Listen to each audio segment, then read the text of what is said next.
Of the Sports Base Show with Byron and Eric, Sunday edition. We have a special guest, the one that we were supposed to have, I think Friday, but it's all good. He's on tonight. Carter Capps, former pitcher, 5 years in the league, made his debut with the Mariners, ended his career with, I believe it was the Padres, so we can't wait to get on with him. He'll be on at 9:20.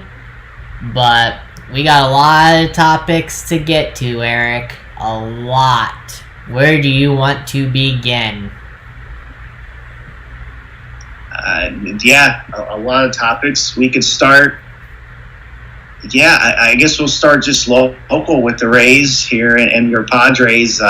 It wasn't a good weekend for either team. The Rays got swept, and when we were having our show Friday night, they were up 2-0, and I'm pretty sure I said anything less than a sweep would be a disappointment. I wasn't talking about Baltimore. No, I know you getting weren't. That sweep. I know you weren't. So big disappointment. Now, I know a lot of people on Twitter, that the house is on fire, that the boat is sinking, abort the boat. I disagree with that. It's still. Look, we're still in week 2. I know it's a really short season. They're 4-6 tomorrow, and they're okay. The flip side is the Yankees keep winning. They've only have one loss, and that could be tough. Tough to make up all those losses. I think it's 6-1. So you're talking a 5-loss difference right now. In a 60-game season, that's a lot. So, the goal is always to win the division. I think that is the mindset, but the ultimate goal is winning the World Put-In. 5 in a road trip, and you haven't got swept in a World Series since 2016, and you haven't been swept in Baltimore since 2013. 2013 we made the playoffs. So, look, these things happen. Baltimore, the Rays lost those games more so Baltimore winning them. You give Baltimore credit, sure, but I'm not freaking out. I'm not worried. I'm not down on myself or, down on the team. I think they flip it around. The hitting's got to come around. You talk about Yandy Diaz, Renfroe, Margot, Kiermaier. The list goes on and on. Yeah, to my point, which is your point. Look at exactly. I'm going through the wrist right now. This is ridiculous. Kiermaier, 200. Yoshi, 200. Renfroe, 182. G-Man, 167. Yeah, Diaz, 167. Margot, 100. Zunino, 87. Perez, 0. Kevin Smith, 0. I know those guys haven't had much time yet at bats, right, yeah, but Zunino, Zunino's looked bad. He's looked bad. I think his only hit's that home run. I don't think he's gotten on base. No, I'm disappointed in the Padres though. I knew this trade, the Padres that we got, Margot and Renfroe. I was really happy with them, but I kind of sort of expected this because this is how they've been throughout San Diego, the time. Good players, but it's either swing or miss with them. Well, yeah, but they're both. Margot's batting 100. Like his career average is what, 230, 240. He's not going to bat 100. You're not going to be a major league player if you bat 100. He's typically things. In a season, even 60-game season, things will equal out, and they'll go on the hot streak. That's how I always look at it. The old saying is, you look at the back of a baseball card, and typically their stats will kind of get to what the average is at the end of the season, and I still think that's the case. I'm really concerned with Zunino, though, because he had a bad season last year, and he's been awful this year. He's swinging and missing. He's an automatic out right now. I think Margot would turn it around. Renfro's too talented to keep his 180 batting average. Same with Yandy Diaz, who's not looked really good at all. He's looked terrible, but he's not going to bat 150. I can put money on that. Yeah, I sure hope so. I mean, because right now, it's just terrible to see. I mean, I hate to say it, but I have to disagree with the radio guys when I heard them say, not every game matters. Yes, it kind of does. It's a short season, 60-game season. Every game does matter when you win or you lose. You go on a losing streak or you go on a winning streak. It matters. And well, the way I look at it is, yes, the wins, losses, they matter, yeah. But I think what equals things out here, and people for each league, that are going to the playoffs. So that's 2 extra teams. So I think that negates a little bit in the sense that I still think the Rays make the playoffs. I mean, you're talking half the league makes it. And we off air we talked about the AL West, how no team there is above 500. Which is a surprise. So, I really thought at least it would have been a two or three team race. Well, and that's what it shows. It's still early. I mean, we've played. I know teams have played less and more, but the most 10 games at most. So, I mean that's 1/6 of the season. I guess you look at it like that, but still, it's. There's no team outside of the Yankees in the AL. What's the Indians or Twins record? Are they? Let me check. Let's see. The Indians record is, and Twins are 7-2. Okay. The White Sox are 5-4. Cleveland is at 500. So is Detroit, and Kansas City's at 3-7. Yeah, so there's only 2 teams, the Yankees and the Twins right now, that have gotten off to a really good start. Every other team has not. I mean, they're right at or just below 500. So that bodes well for the whole league and for every team. Like right now, a 6th into the season, all teams are still in it. And to today's wins, the AL West now has officially got 2 teams over 500. With today's wins, Houston and Oakland is tied. Okay, yeah, so they're 5-4. So 6-2. That's a really good start. The Cubs 7-2. Those are 2. It's funny. The Marlins have only played 3 games. Same with the Phillies. Matt Kemp has revived his career with Colorado. Now we get to that point of talking about the Padres. I will give the Rockies credit. They totally dominated the Padres. The Padres, that first game Friday night, yeah, they came back and won. That was wonderful. But the last 2, Kyle Freeland looked the same old Kyle Freeland of the past, which is pretty good because honestly, well, yeah, last year.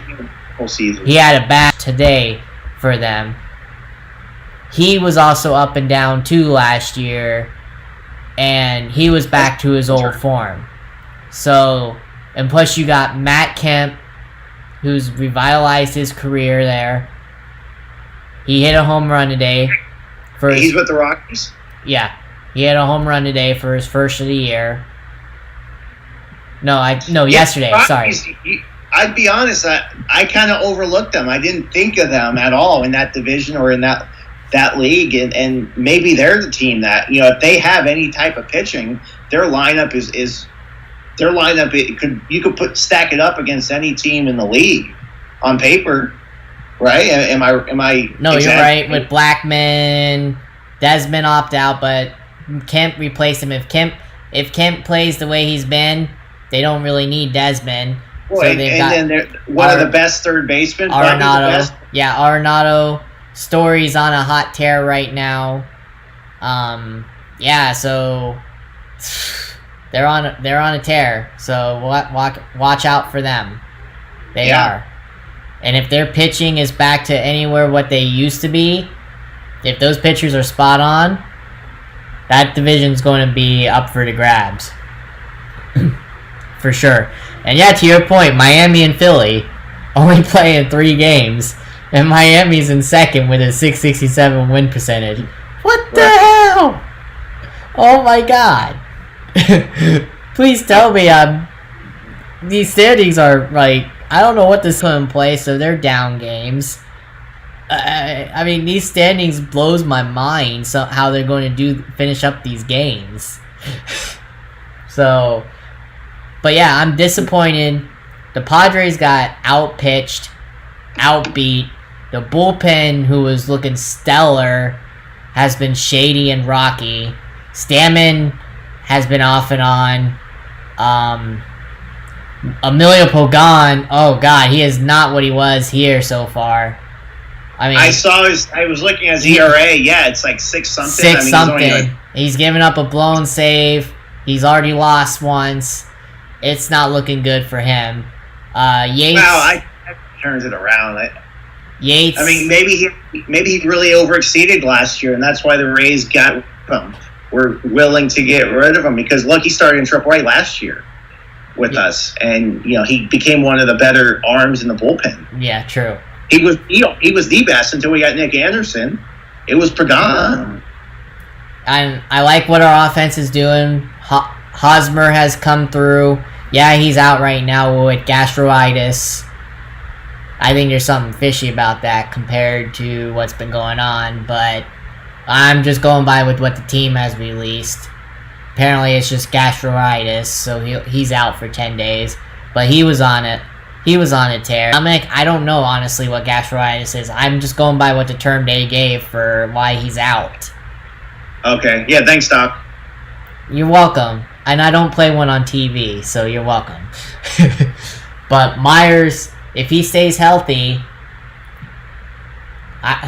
he's definitely making a name for himself and getting the haters a reason to talk about him. Pham, still the same as when he was here, never left. It's like he's still the same. What is his average? Oh, God, I can't think of his average right now. It's crap. But anywho, yeah, he's okay. He's doing well. Okay. He's doing well. He's leading the league right now in stolen bases. He's got 5. But yeah, it's when you think of the standings, what surprises you the most when looking at the standings? I think I said it. It would be the Rockies at 7-2. Yeah. Is that the only team? 100%.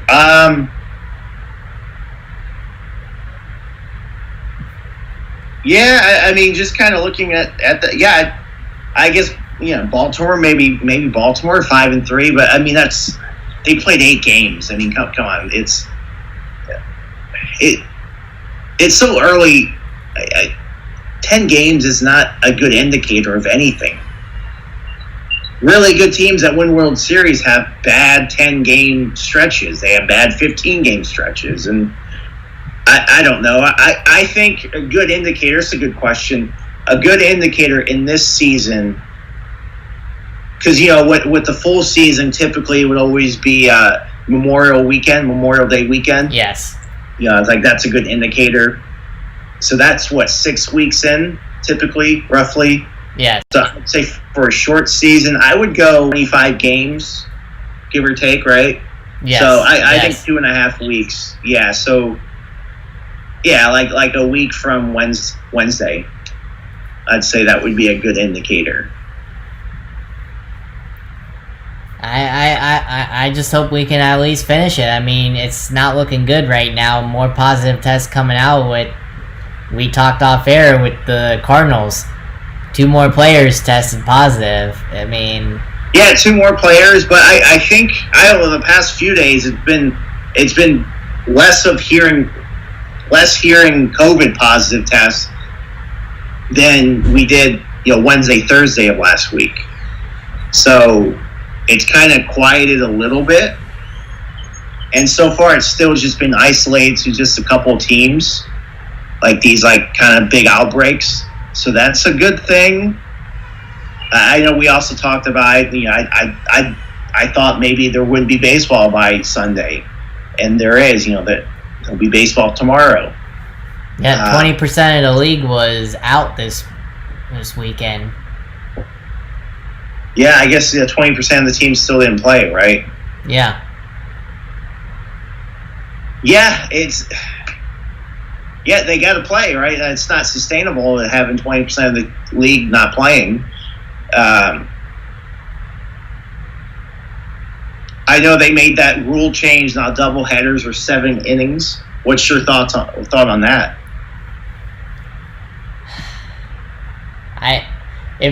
You're making it more little league this season, basically. I don't like it. I don't. I don't like I don't like it, but it's okay for this season. Now, if they start implementing this for a full season, no, I would be completely against it. But for this, well, that's fine. The runner on second base and extra innings don't have that. No, I don't think you don't like it. I think that's going to stay. I don't like it. I just like the old-fashioned way. Like, if you want to win, you'll win without an.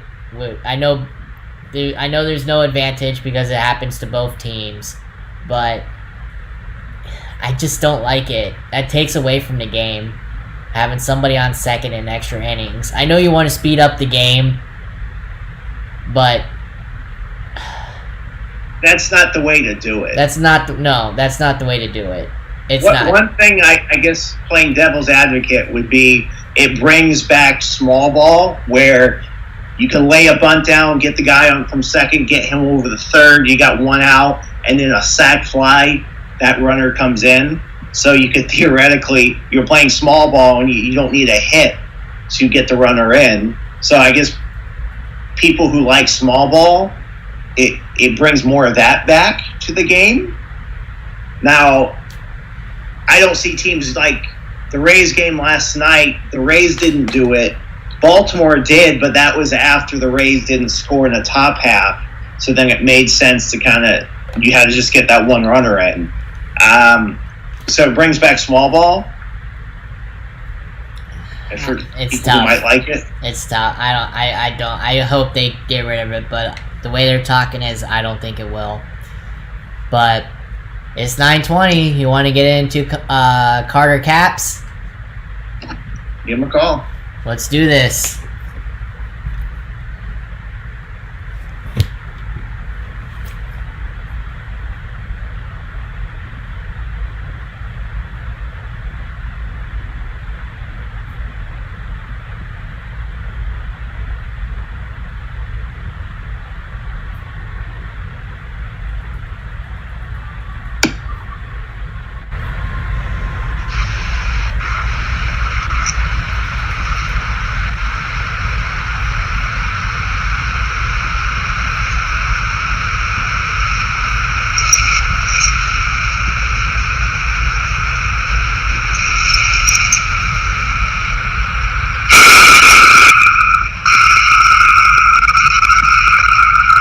Hey, Carter?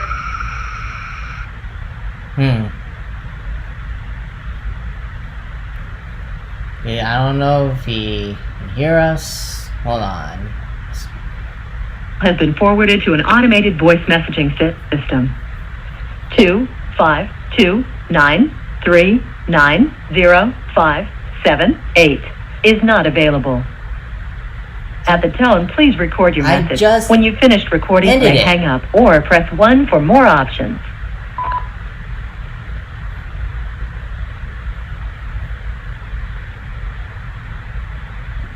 Anywho. If you're satisfied with the message, press 1. To listen to your message, press 2. To erase and re-record, press 3. To continue recording where you left off, press 4.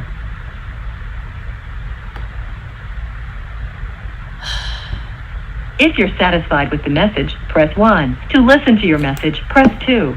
To erase and re-record, press 3. To continue recording where you left off, press 4.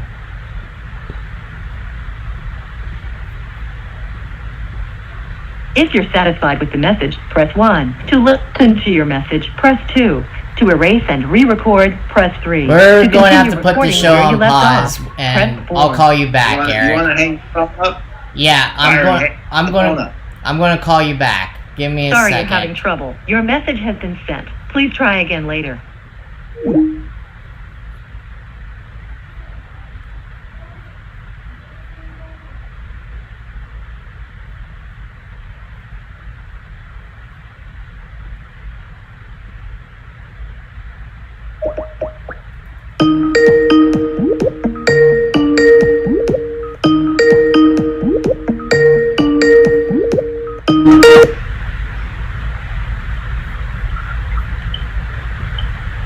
Alright, better.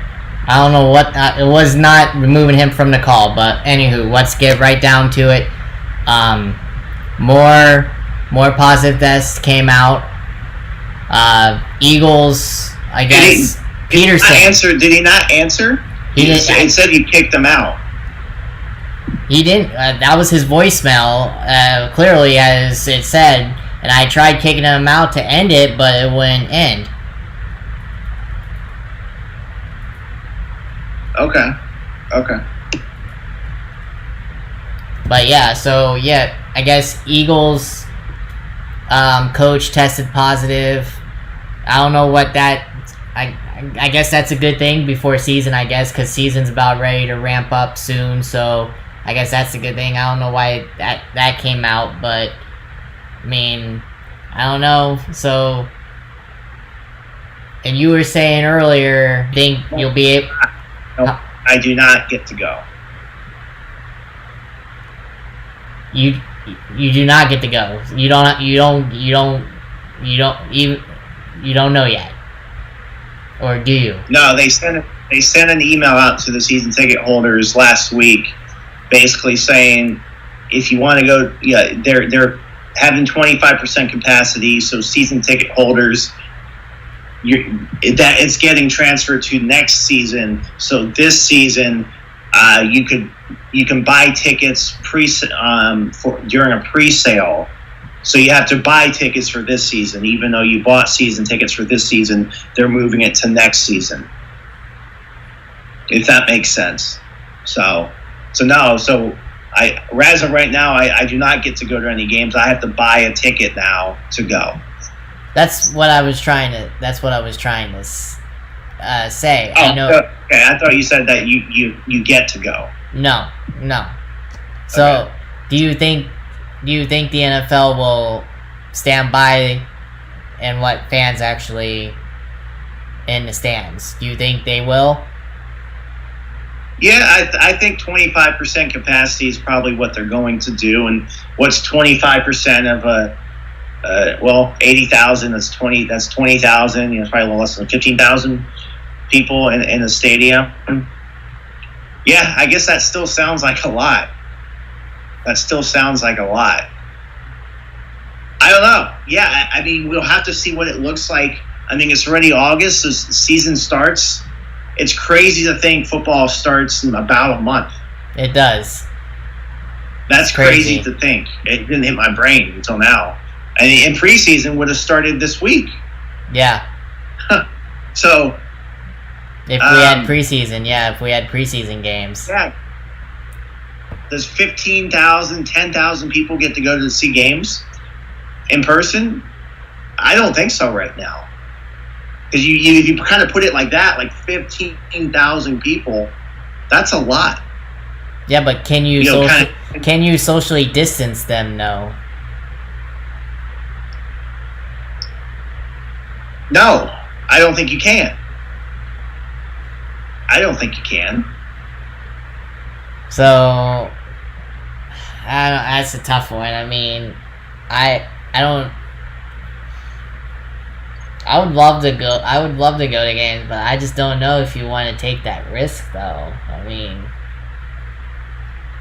I wouldn't have a problem going because of the risk involved. I would go. It's just I don't know how the price. But see, the thing is like, will they squash tailgating? Can you not tailgate before the game? Which a lot of people like to enjoy. Like, I was looking forward to doing that. I thought they already came out and said people can't do that. I thought they already came out and said that. The NFL. Oh, did they? I thought they did. I don't know. I thought they said that. Okay, so even if they did, then so it's like, do I want to pay a ticket, say $100? $100 to go to a game where there's only 10,000, 15,000 people, and you don't get the rush of the stadium's full, the pirate ships going off and people are cheering. You don't get that? Do I still want to pay? And I'd probably side with that than go to the stadium and pay the $100 for a ticket when it's just not the same feel. Honestly, that's what I would do. For now, I would just, any event, if they allowed fans, I wouldn't do it. It's just... Right. Yeah, that's fine. And that's why, you're given the option. It's not that same feel at all. It's different. Like... Right. Yeah. I mean, it's crazy. But, yeah, there's some NHL news, too. The qualifying round has begun. We had games yesterday, and we had games today going on, too. What do you make of the tournament? I was watching a few of them yesterday. I didn't watch any today. But, yeah, I guess the biggest upset was the 12 beating a 5. Help me out. What team was that? I'm looking at it. I'm going to look at it right now. Oh, I can't think of it. Well, I can't think of it either. And here we have Carter calling us. Hey Carter, welcome to the Sports Space Show. How are you tonight? Hey, how's it going? Good. Sorry about that. I don't know what happened. I called you off of my Skype and I heard nothing. I got your voicemail. Oh, I didn't get it. Did you want to try Skype again? Well, yeah, that's what we were on. Yeah, so. Yeah, let's try that. You want to try Skype again? All right, let's try it. I get it. All right, hold on. If not, I'll call you back on the phone if it don't work. All right. Okay. All right. Yeah, I couldn't hear. I mean, it was the audio was terrible on the phone. Yeah, it was. That was the first time I ever heard somebody say they didn't get the call on. Hey, can you hear me? Can you hear us? Hello? Yeah, Perfect. Yeah, I can hear you. Perfect. Welcome to the show. How are you today? Good. Just enjoying some good weather out here in Seattle area. Hey Carter, this is Eric, co-host of the show. We have Carter Capps on, former Major League pitcher. I'm jealous. Seattle this time of year is always it's beautiful weather, compared to down here in hot, sticky, humid Florida. Oh wow, yeah. So thanks for joining us. I kind of want to get right into it. So, tomorrow is your debut, your Major League debut. Throw myself a little party. So 8 years ago tomorrow, you fulfilled your lifelong childhood dream, playing in the Major League. So kind of take us through that day and what was the feeling like? Yeah, well, I had just been drafted just the year before, so I kind of wasn't expecting it or anything. So it was kind of a whirlwind for me. And then I had only spent one game in AAA, so I was still kind of the shock factor was there. But yeah, then I get to make my debut in Yankee Stadium, so that was pretty cool. Yeah. And who was your first with? I guess. Yeah, I think I faced him, Russell Martin, Curtis Granderson. I faced some pretty big name guys right out the gate. So. Wow. Darn it, Eric! You stole my question right from the head. Darn you. Oh well. But yeah, I mean, what would you think? How memorable was that moment when you faced off against Jeter? Your first recorded out was a Hall of Famer. It was a Hall of Famer. Well, I mean, did you have goosebumps facing him as a pitcher? No. Yeah, no, that just kind of added to the moment. I think at the time it was just kind of all so surreal that like I didn't even really realize who was in the box. You know what I mean? Like I heard the name called, and then after that, it's kind of just blacked out. You know? Right. Yeah. I kind of want to.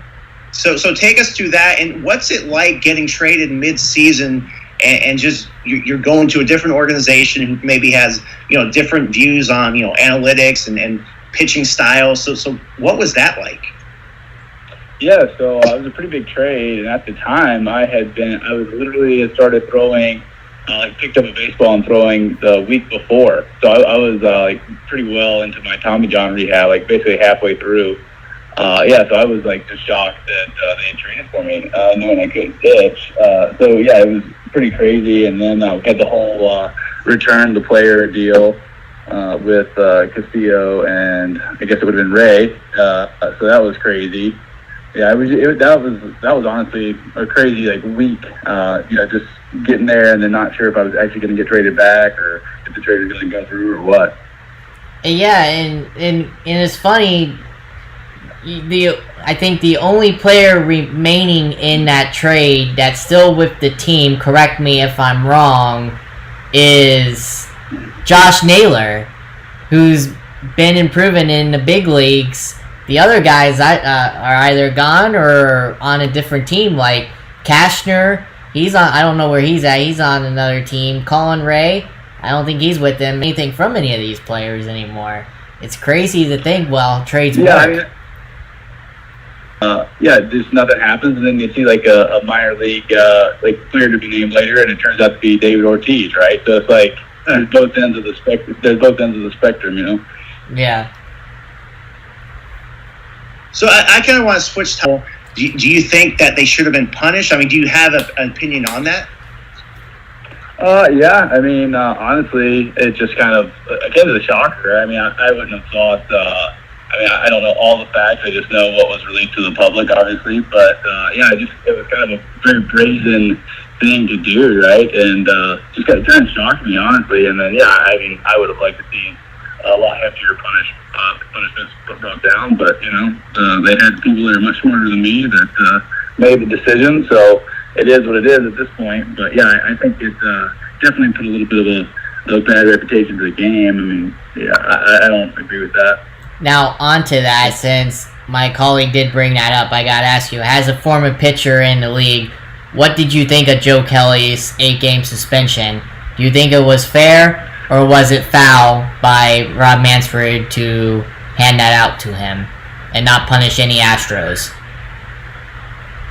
Yeah, so I think an 8-game suspension would have been heavy in a 162-game season, but in a 60-game season, I think it's but. Like I said, that's not my call, so we just have to live with it. But I mean, at the same time, there's both parties were at fault. But that just seems pretty excessive in a 60-game season. So, if you were pitching today in the majors, would you have done what Joe Kelly did and threw at the Astros players? I don't know the full story. I don't know if he did it on purpose or not. That's between him and his catcher and the batter. But I just have to plead the fifth on that. Right. That's fair. That is fair. Switching topics back to your career, do you have a favorite moment in the majors, or maybe it was not on the pitching mound, or it was maybe with a coach or something? Do you have a favorite memory? I mean, just so I saw a lot of really cool things pretty early on. I got to see Felix Fernandez's perfect game, so that was pretty crazy and special. I got to see Jose Fernandez pitch, which was always you didn't know if he was going to throw a no-hitter every night out, right? He had that kind of stuff. So that and just watch him go about his daily routine was so impressive. Just one time, I guess one funny moment that wasn't really on the field, but it was. Yelich and D. Gordon were talking in the locker room, and I think Yelich just won his first Gold Glove, which was either his rookie or his second year in Miami. And him and D were talking about it, and then Ichiro comes by, and D's like, "Hey, how many Gold Gloves did you win?" He's like, "Oh, only 12." Just doesn't even break stride, just keeps right on walking.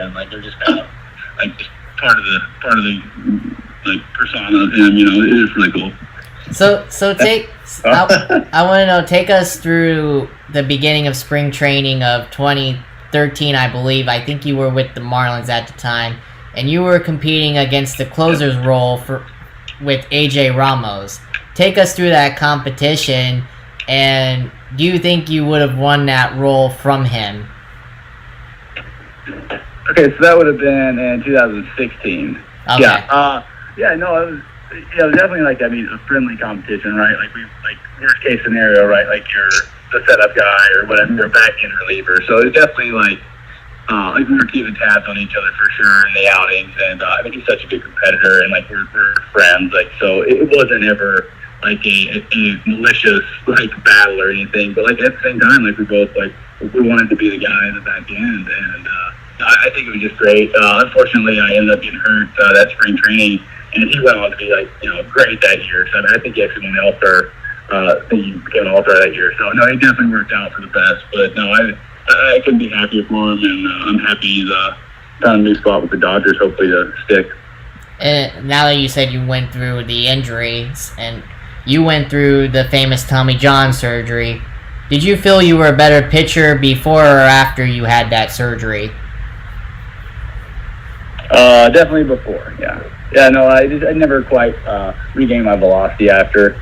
I just didn't. I mean, it wasn't like a rehab thing or anything. It just didn't ever feel the same. Before we let you go here, I got a couple more questions for you. I'd also like to ask you too. Out of your pitching arsenal, what was your go-to pitch for striking people out, and which pitch was your most favorite to throw? So at different times in my career, I had probably favorites, but probably the favorite for like a strikeout would be like a slider in the dirt. Like I just like watching like the batter like flail at it, like because I threw so many fastballs, like they were just clearly anticipating fastballs. So I always like that. Favorite pitch to throw is like my heater, obviously. So that's awesome. So. Now I want to jump to this season. This is obviously a weird season. 60 games. The league has canceled or postponed the games. Do you see them completing the season? I see them completing a season, yes. Will it be like a full 60-game season for 30 teams? Absolutely not. I just don't see that happening. But I think we'll have a World Series champion, if that's what you're asking. I think it'll just be a little bit different than maybe we were hoping for and expecting.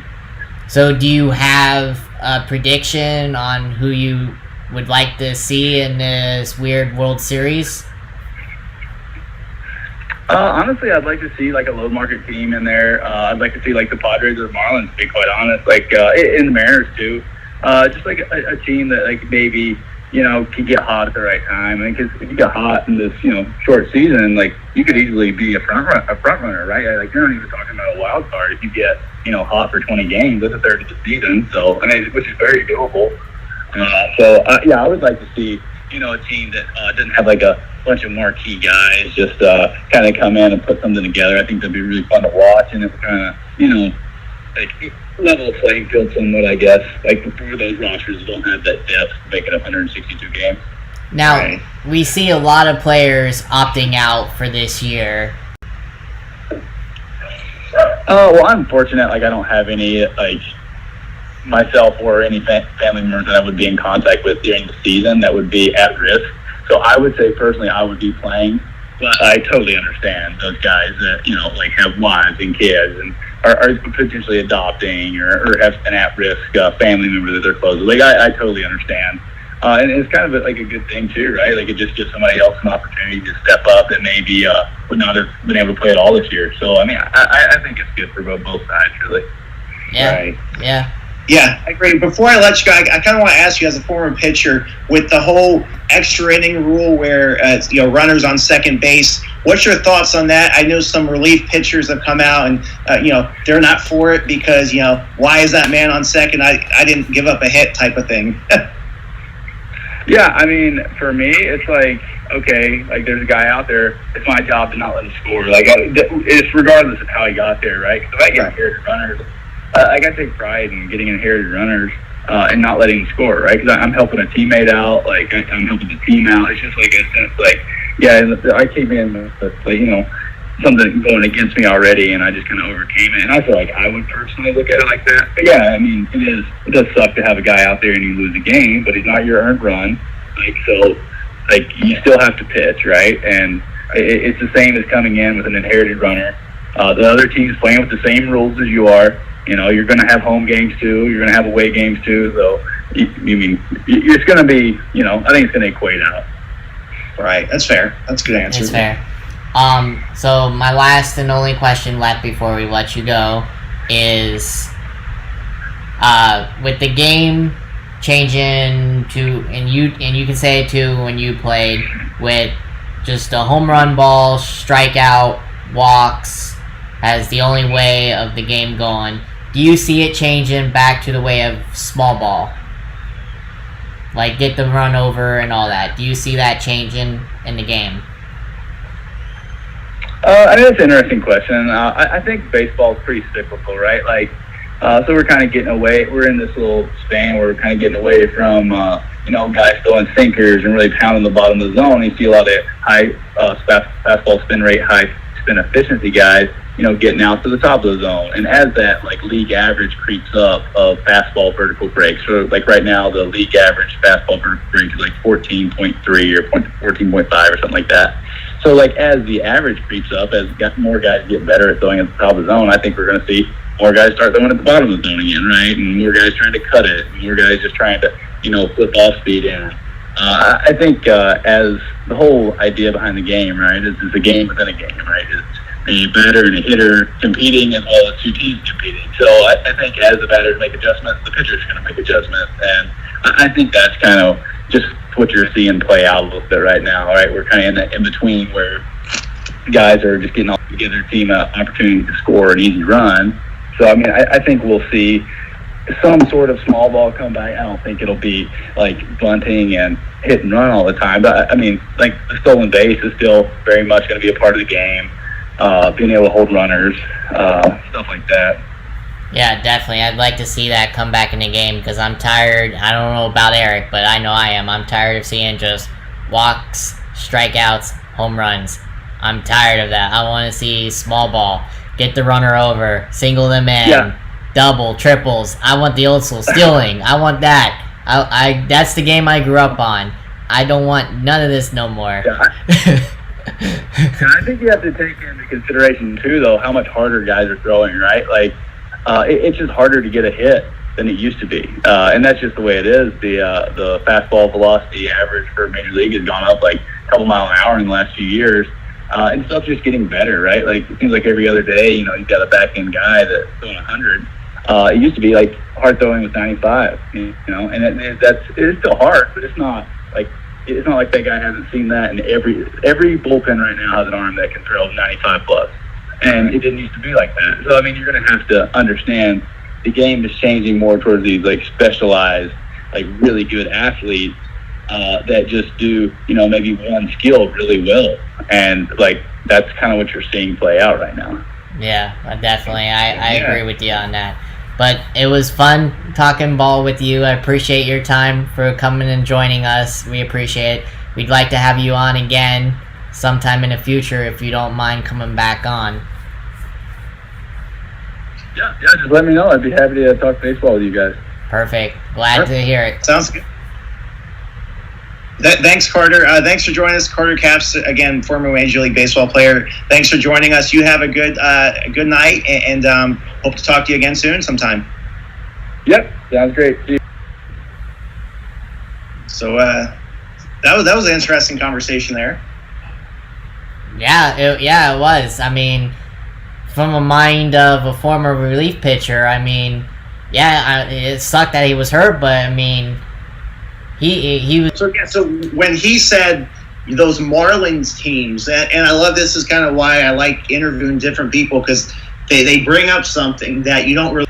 Osuna, Stanton, those Marlin teams, they were trending in the right direction. Yeah, to having teams for years to come. And then the tragic, I've said this before, that Jose Fernandez, when his tragic death there, that derailed that franchise for a whole decade.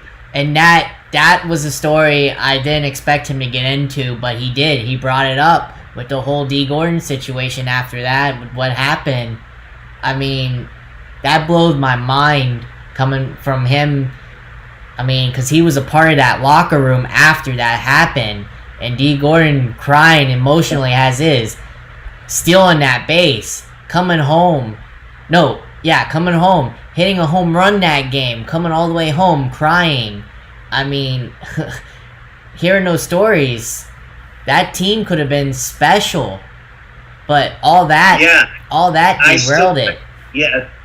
They were trending in the right direction, and if they had just opened their pocketbooks and signed some of those big names that are now, playing for Yankees and Cardinals and Brewers, and they had a Realmuto too, catcher. I mean that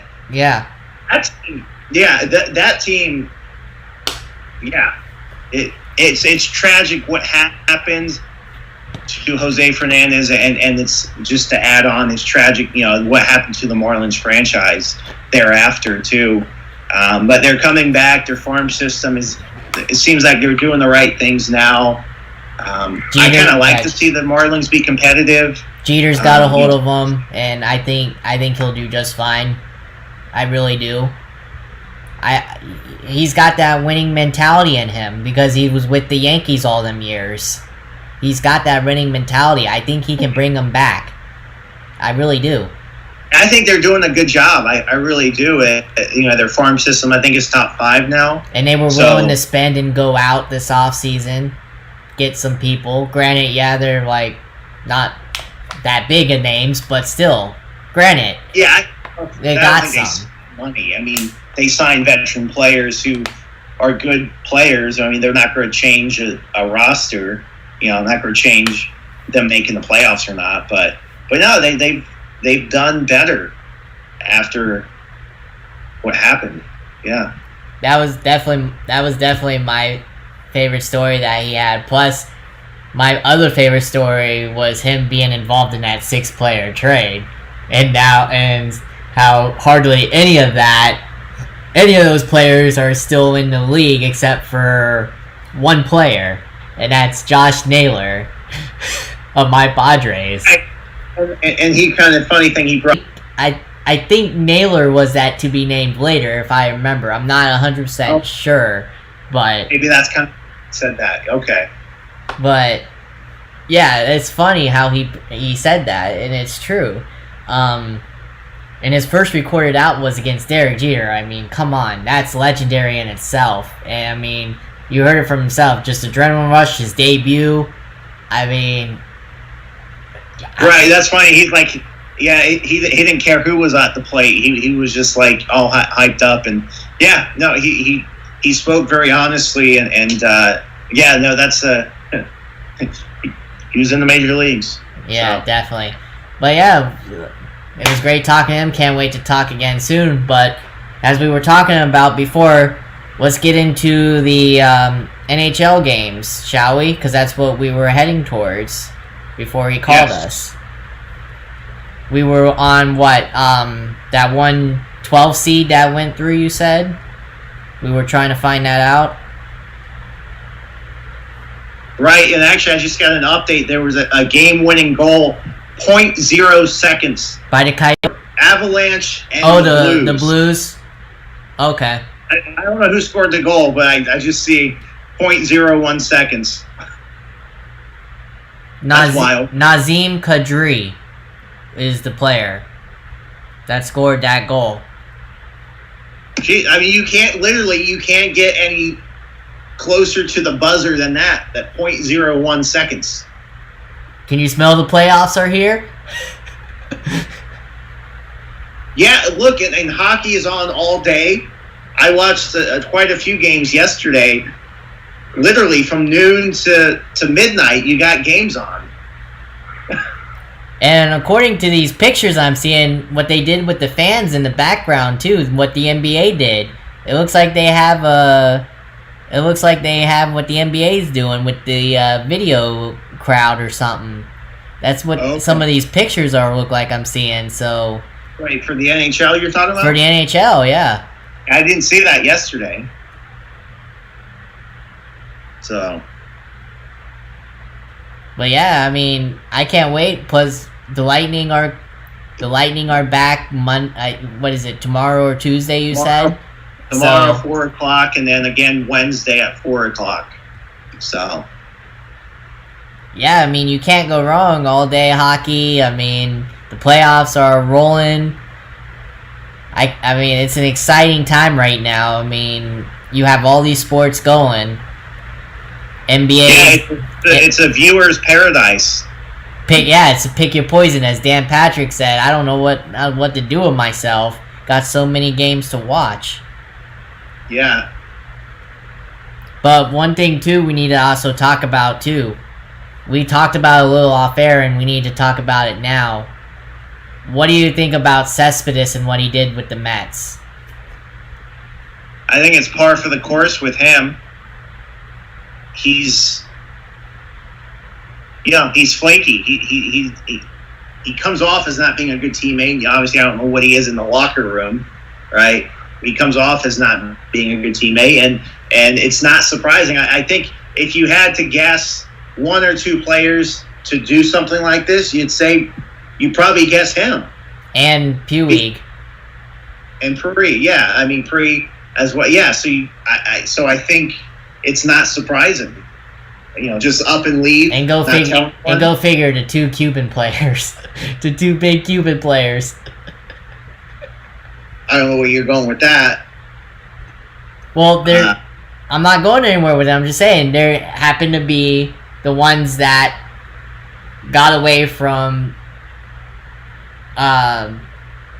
what's that word? I got away from Castro. That's it. Castro. To come here and play, make all this money, and then they tend to screw it up and be be a bad teammate. Well, okay, but then there's a lot of really good Cuban players who. I don't mean to be that in a bad way. Right. If that's what you're trying to say. I don't. They just happen to be two Cuban players. Yes. I don't think that. Yeah, there's no correlation with Cuban players being bad teammates, but. Yeah, you get what I'm trying to say. So on that, yeah, it was pretty crappy that he did that. I mean, you had the Mets worried, you had your teammates worried. They go and search your room. You're not there. Luggage is there. So luggage is not there. So what are they supposed to think? Something happened to you, correct? I mean, how can you do that to your team and to your teammates? I know you have personal vendetta or reason for it against the team. The Mets suck, yes. The ownership sucks, yes. Okay, we get that. But how do you... that blows my mind. That blows my mind. He should have done it in a different way. He should have done it just like the other people who opted out of the season, done it that way, not just, leave at the 11th hour, middle of the night type of thing. Yeah, he has every right to opt out, but just the way he did it was just completely shitty. Yeah, for sure. For sure. On a brighter note, though, Judge homered in his 5th straight game. Yeah, he's hot. He's hot. The Yankees are hot. Wow. That's crazy. 5th straight game. And they're right now losing to the Red Sox 7-6. In the top of the 8th on ESPN. Ooh. And Red Sox weren't predicted to do anything this year. Ooh. Ouch. Yankees. What do you make of that? What do you make of that series? That's a weird series. With the Yankees Red Sox? Yeah. Yeah, and of course it's got to be Sunday Night Baseball. The Yankee, you can't. I think there's a rule in ESPN Sunday Night Baseball. If the Yankees Red Sox are playing, they have to be on. And same with the Cardinals and the Cubs too. They have to have that ruling too. Any rivalry game. Because they seem to always have the rivalry ones. They always seem to have Yankees, Red Sox, Cubs, Cardinals, Dodgers, and Giants. I always think, not because I'm a fan of a small market team, but it does a disservice to baseball as a whole to just have 5 or 6 super fan teams or something that the national media is always talking about. I think it does a disservice to that. It does, but baseball is what does that, though. Baseball is the reasoning for that. That's their fault that the national media is only covering these teams, because that's what baseball wants, is these big market teams, because they know these big revenue teams and these big side of things, that ESPN is a business and they want to have the most viewerships to sell advertisements. So yeah, I see where they're coming from, and look, maybe I'm not a fan of it. I'm not a fan of it either. I can tell you that right now, because we're both small market teams here, fan teams here. Okay, you're the Rays, I'm the Padres. Right. Small market. Right. Yes, I know. I hate it because nobody's talking. Besides, yes, from a couple people from MLB Network, essentially, and couple from ESPN, but that's not enough. Besides from them, who's really honestly talking about the Rays or the Padres? Please tell me. Or any other small market team. I mean, getting them exposure. There's a number of writers that are talking about those teams going far in the playoffs. So I'll say that they'll always be overshadowed by bigger teams. But I think honest sports baseball writers, they see talent, right? And they see that these two teams could win it all. And I will say the Astros, they kind of were a small market team, but they lately have been winning a lot. And you see them on national TV, maybe not so now, but the last few years you did see them a lot. Oh, you still will. You still will. Because hating or not hating, they're still going to be national news. Right. They're still talked about. So my point is teams that the Padres, the Rays, the A's, they have the ability to get on Sunday Night Baseball more. If you win a World Series, you'll see the Padres on Sunday Night Baseball a couple times next year. Same with the Rays. I have to hold you against that. You're entitled to it, so am I. In my opinion, I hate to say it, I don't think so. I don't. They'd be forced to. I just don't. If you win World Series, you're getting Sunday Night Baseball games. I don't see it. Look at the Nationals. They don't have any Sunday Night Baseball games hardly this year. They don't. They've already released the schedule. They had the opening day. They're against the Yankees, but they did have baseball started in Nationals Park. I don't know how many more Sunday night games they have. They're not going to have any more. They did start the season. Thursday night was at Nationals Park, so of course they had to throw the Yankees in there. Of course. But I hate to disagree with you, but I'm going to have to disagree with you. I really don't see. Really hate it. Oh, you don't hate it. If the Padres or the Rays or any other small market team wins the World Series, they ain't getting noticed. It's just proven. Look at the Marlins after they won those 2 World Series. They weren't. What? Small market I don't know team. How many times they were on Sunday Night Baseball after winning the World Series. Now they did ship a lot of their players out. Yeah, but they weren't talked about. They weren't talked about after they won the World Series. They weren't. I don't know. I don't remember or recall if they were not. So I have no. I do. No opinion. I remember they weren't. They weren't ever talked about. They weren't. Look at what happened with the Royals. After all them years going to just recently. They weren't ever really talked about after they won the World Series.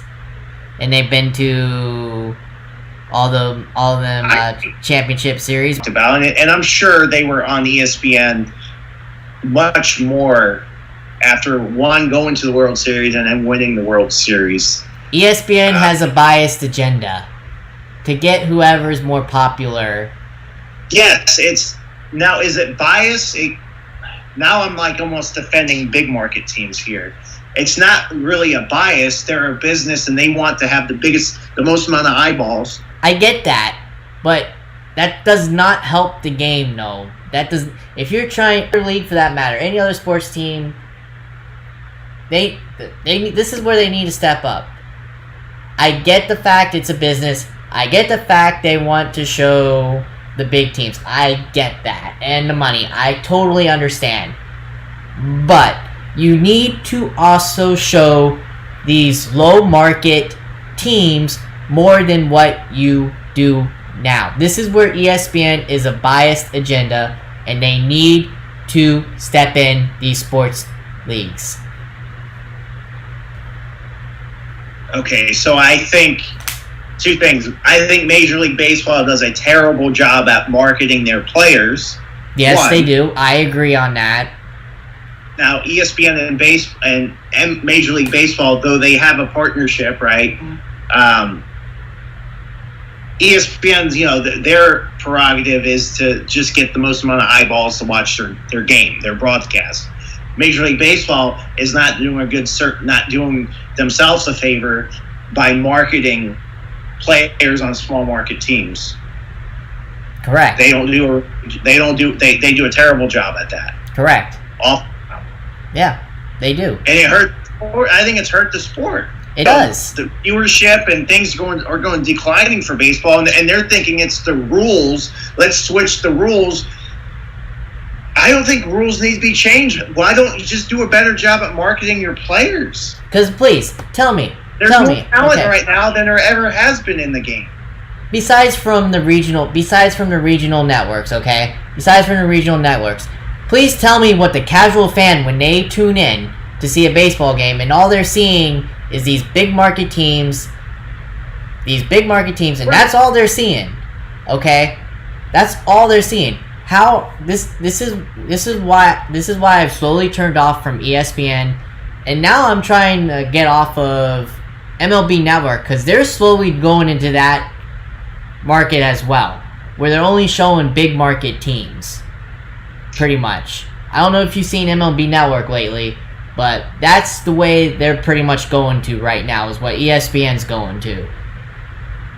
Same Fox is bad at it too. They're the same way. It's got to. For a fan that's a casual fan tuning in, wouldn't you want to watch all the teams so you can catch all the talented players coming in the league? Wouldn't you want, instead of seeing every single week either the Yankees, the Red Sox, the Astros, the Cubs, right, Dodgers, Giants, wouldn't you want to see, if you were a casual fan, wouldn't you want to see players like that? Yes, you would want to see more diversity. Yes. You'd want to see more teams on those. So, in your opinion, how, before we end the show in a couple minutes here, your opinion, how can that be fixed? What can baseball do? What can Manfred do to get these networks stopping this bias? What do you think they can do? I don't think Manfred could. Well, I guess the thing he can do is, I guess, just going back to making players on small market teams known. So then people know about these players. So then they talk about them more. So then they want to see them more. So then in turn, ESPN will have to show them more because they're talking about those players.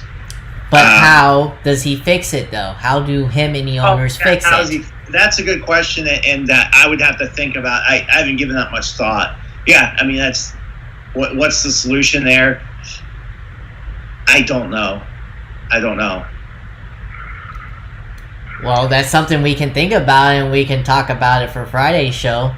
You think about it, and I think about it. Yeah. We also, I got a text from a viewer. He's asking, since we're talking about marketing, in the Tampa Bay market, Steven Stamkos or Kevin Kiermaier, which one is more recognizable to the market? Without a doubt, Stamkos. He does more. He does more in his community than Kiermaier does. Yes, he does. I'm not talking about community. Kiermaier. I think. Yeah, but that's how you're going to get marketed, though, is by going into the community. That's how you're going to get marketed, though, is by doing all this community stuff. Well, I think it comes down to winning and being good on the field first, but. Well, that too. But yes, even though Kiermaier has the talent on the field, and he does with defense, his hitting is sub-yard par. It's not that good. Yeah. Stamkos, even though he can't stay healthy a season lately, he's by far, when he has been healthy, proven to help the Lightning out more than what Kiermaier can do, because Kiermaier is hurt for what? Almost half the season, if more of the season. So I think marketing-wise, Stamkos has the edge. They both get injured, so let's be. I think Stamkos gets injured more than Kiermaier. But to the question I asked you, I say Stamkos. I say Stamkos. I see Stamkos as well, and I think that has to do with a few factors. I think the Lightning being really good the last almost decade consistently By far. has helped. By far. I also think playing in Tampa and not St. Pete helps because more fans are seeing the Lightning. More casual fans go to Lightning games, and they know Stamkos. Right. I think if the Rays were playing in Tampa, more casual fans would go to there. Right. So then no Kiermaier more. Right. So baseball as a whole, baseball is more popular still than hockey. Right. Even in this area. I still think that. I agree, and that's why Stamkos has the edge. So that's a great text that you got from one of our viewers. That's great. Yeah. That's a great text, and I truly believe Stamkos by far. By far. Because, yeah, nobody wants to go to Rays games, as is. So, and yet the casual fan knows more about the Bolts because of how many years they've been competitive. They're always in it to win it. Yeah, they don't win it, but they're getting close. They're still in it, and the casual fan knows them. They're winning, and they have a location where fans could go and want to go. With everything around it to do, as a casual fan would. Look, when you think of Tropicana Field, you think of Amalie Arena. You're thinking of two different things. You're thinking Amalie is known to be one of the best hockey arenas in the country. Right, yeah. You think it's Tropicana Field, it's the worst. It is. One of the worst. It It's is. a dump. Circus. It's a shopping mall. And this, Yeah, I know. And this is us, fans of the Rays, saying this about our own stadium, because it's true. It is. That's what it is. It's a flat-out dump. I mean, nobody wants to go. Right, and a viewer just texts, yeah, so it's also the owner, too, the owner of the Lightning and the owner of the Rays. Yep. Thank you. That's a good point. Thank you for bringing that up, whoever texted that. Thank you for bringing it up, because we forgot about the ownership, too, yeah. Vinnick is willing to do whatever it takes to win, and yet you have a New York-based owner who still lives up in New York, doesn't want to win, ships out all his players. Well, wants to do this half season. We've never even talked about that. The sister city bullshit. Yeah, sister city. I mean, that's absurd in itself. So yeah, I mean, definitely by far. That's a great question. Thank you, viewer. Thank you. By far. Thank you, Travis. Thank you. We're just calling you viewer. Thank you, viewer. I don't think he would take too kindly to us calling him that as a viewer, but I don't know. So, does he have any other questions, or is that it? He has some colorful words for Stu Sternberg, but Yeah, this is a Sunday show. So what he wants to say, that's a Friday show. So I can't say that, Travis. Sorry, I can't say that on air. Oh, you mean PG? It's also PG. Yeah, it's PG Sundays. Then it's PG-13 Fridays. So. There you go. Yeah, that's right. Then all hell breaks through. Yeah, that's true. But yeah, we'd like to thank Carter Capps for coming on. It was a great conversation. Can't wait to do it again with him. Friday, we have no idea who's going to be on. I don't even know who's going to be on yet, so I haven't got to that far. But I got big things still going. Going to hopefully do shows at restaurants sometime soon. I'm trying to talk with Eddie's. Do you know where that is? Down here in Dunedin. I'm trying to get to them. I'm also trying to get with Buffalo Wild Wings. So big things. Stuff. So I'm trying to get with them. Hopefully they get, and we may have a sponsor soon. Our guest from Friday, who has the academy, he said if it goes well, he's going to become our sponsor, so we'll have to promote his academy, and he even sent me an invitation to go down to his academy to check things out. So got big things going with him too, hopefully, once he gets settled. But it's going to be a fun time here for us.